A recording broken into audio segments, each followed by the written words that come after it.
जी नाज़रीन, खबर शामिल करते हैं गुजरात से और रिपोर्ट शामिल करते हैं सैयद तारिक हुसैन शाह की। गुजरात शहर में फाइबर पाइप डालने वालों ने सड़क का जनाजा और आवाम का जूस निकाल दिया। कारोबारी कम्युनिटी सरापा एहतजाज। 3 दिन से जारी काम सुस्त रवि का शिकार, आवाम की चीखें निकल गईं। कामचोर ठेकेदार ने काम को सिर्फ 5 घंटों तक महदूद कर दिया, जबकि आवाम को 24 घंटे जलील होना पड़ रहा है। काम करने वाली पार्टी को चाहिए कि 24 घंटे काम जारी रखें ताकि जल्द से जल्द काम ख़त्म हो सके। नाकस तरीके से काम करने वालों ने इतना बड़ा काम नहीं किया जितनी ज़्यादा आवाम को ख्वारी और परेशानी का सामना करना पड़ रहा है। पहले नंबर पर लोगों के कारोबार का नुकसान, काम इंतहाई सुस्त रवि से लटका कर किया जा रहा है और आवाम का नुकसान ज़्यादा किया जा रहा है।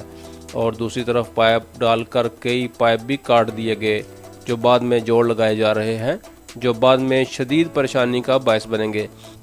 दूसरी तरफ जो सड़क 7 इंच कंक्रीट उखाड़ कर बेहतरीन सड़क बर्बाद कर दी गई है, आवाम का ये नुकसान कभी पूरा नहीं होगा।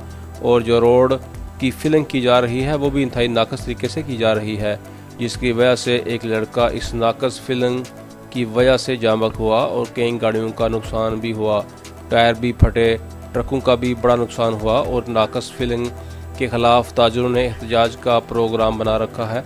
कल रात को दारे अरकम स्कूल के सामने 2 मोटरसाइकिल सवार इस पाइप वाले गड्ढे में जा गिरे। लोगों ने बर वक्त इनको निकाला। अवाम का डीसी गुजरात से मुतालबा है कि काम की खुद निगरानी करें ताकि काम जल्द से जल्द क्लियर हो सके।